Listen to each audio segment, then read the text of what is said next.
ಚಶ್ಮಾ ಇರುವಂತಹ ಮಕ್ಕಳಿಗೆ ನಂಬರ್ ಜಾಸ್ತಿ ಆಗದೇ ಇರೋಕೆ ಹಾಗೂ ಚಶ್ಮಾ ಇಲ್ಲದೆ ಇರುವಂತಹ ಮಕ್ಕಳಿಗೆ ಚಶ್ಮಾ ಬರದೇ ಇರೋಕೆ ಈ 5 ಕಣ್ಣಿನ ಹೆಲ್ತ್ ಟಿಪ್ಸ್ ನ ಫಾಲೋ ಮಾಡಿ.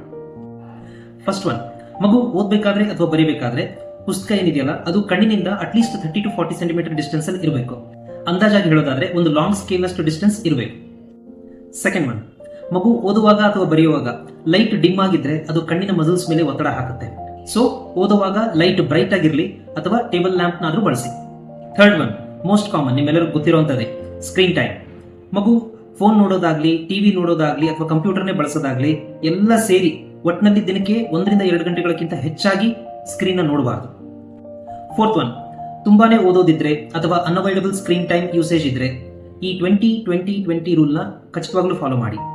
ಅದೇನಂದ್ರೆ ಪ್ರತಿ 20 ನಿಮಿಷ ಓದಿದ ನಂತರ ಅಥವಾ ಸ್ಕ್ರೀನ್ ಯೂಸೇಜ್ ನಂತರ ನಿಮ್ಮ ಕಣ್ಣನ್ನು ರಿಲ್ಯಾಕ್ಸ್ ಮಾಡೋದಕ್ಕೋಸ್ಕರ 20 ಸೆಕೆಂಡ್ಸ್ ಗಳಷ್ಟು ಕಾಲ 20 ಫೀಟ್ ದೂರದಲ್ಲಿರುವಂತಹ ಮರನೋ ಆಕಾಶನೋ ಯಾವುದೋ ಒಂದು ಬಿಲ್ಡಿಂಗ್ ನ ಅದ್ರ ಮೇಲೆ ಫೋಕಸ್ ಮಾಡಿದ್ರೆ ಐ ಮಸಲ್ಸ್ ರಿಲ್ಯಾಕ್ಸ್ ಆಗುತ್ತೆ. ಫಿಫ್ತ್ ಒನ್, ದಿನಾಲು ಮಕ್ಕಳು 1 ರಿಂದ 2 ಗಂಟೆಗಳ ಕಾಲ ಎಸ್ಪೆಷಲಿ ಸಂಜೆ ವೇಳೆ ಬಯಲಲ್ಲಿ ಆಡೋದ್ರಿಂದ ಐಸ್ ರಿಲ್ಯಾಕ್ಸ್ ಆಗುತ್ತೆ ಹಾಗೂ ಐ ಮಸಲ್ಸ್ ಸ್ಟ್ರೈನ್ ಕಡಿಮೆ ಆಗುತ್ತೆ. ಇಷ್ಟಲ್ಲದೆ ಮಕ್ಕಳು ಕಣ್ಣನ್ನ ಉಜ್ಕೋಬಾರದು ಹಾಗೂ ಸೊಪ್ಪು, ತರಕಾರಿ, ಹಣ್ಣುಗಳನ್ನ ಯಥೇಚ್ಛವಾಗಿ ತಿನ್ನಬೇಕು. ಇದರಿಂದ ಕಣ್ಣಿನ ಡ್ರೈನೆಸ್ ಕಡಿಮೆ ಆಗುತ್ತೆ ಹಾಗೂ ಕಣ್ಣಿನ ಆರೋಗ್ಯ ಹೆಚ್ಚಾಗುತ್ತೆ. Eyes are priceless, protect them.